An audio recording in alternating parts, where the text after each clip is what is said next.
That you had an awesome week and that a great weekend lies ahead for you and everyone. You know, the weather here in Pittsburgh looks fabulous. So, you know what? Get out there. Enjoy some sun and fresh air. You know, it's springtime and summer's right behind it.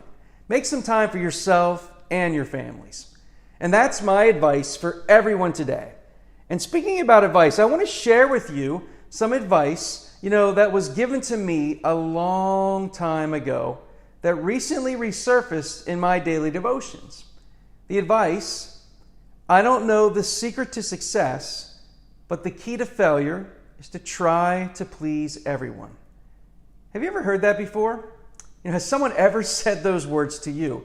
And if so, do they make any sense? Again, I don't know the secret to success, but the key to failure is to try to please everyone.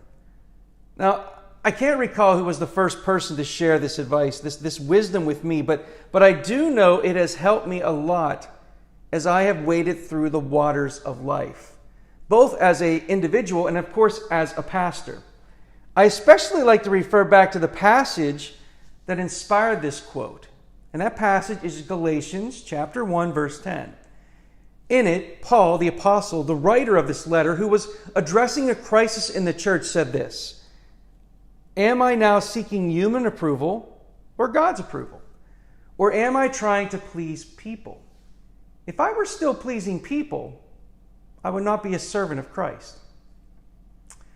It is in our nature, some people's nature, to want to please others all the time, right?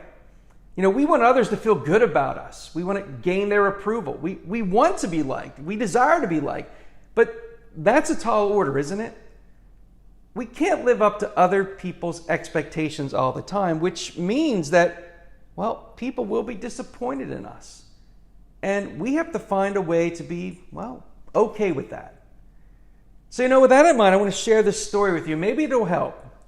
It's a story about a young man that I read a while back who once studied violin under this world-renowned violinist and master teacher. Now, he worked hard for several years of perfecting his talent. And the day finally came when he was called upon to give his first major public recital in the large city where both he and his teacher lived. Now, following each selection, which he performed with great skill and passion, the performer seemed uneasy about the great applause he received. Now, even though he knew that those in the audience were musically astute and not likely to give such applause to a less than superior performance, the young man acted almost as if he couldn't hear the appreciation that was being showered upon him. At the close of the last number, the applause was thunderous and numerous. Bravos, right? Bravos were being shouted. But the talented young violinist had his eyes glued on one spot, and one spot only. And finally, when the elderly man in the first row of the balcony smiled and nodded to him in approval, the young man relaxed and beamed with both relief and joy. His teacher had praised his work. The applause of thousands meant nothing until he had first won the approval of the master. After hearing that story, the questions I think to ask ourselves are these: who are you trying to please today? And whose praise are you desperately seeking? And why is that person's approval so vital to your mental well-being?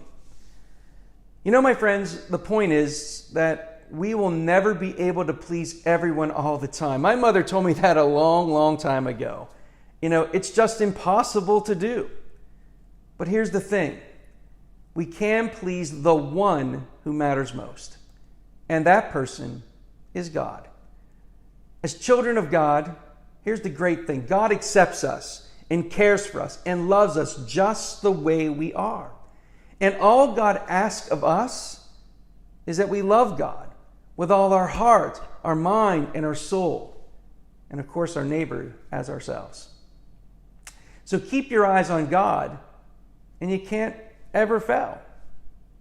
My friends, I want you to be well. I want you to have a great weekend. I want you to be the church. And I will see you again real soon. God bless everybody. Take care.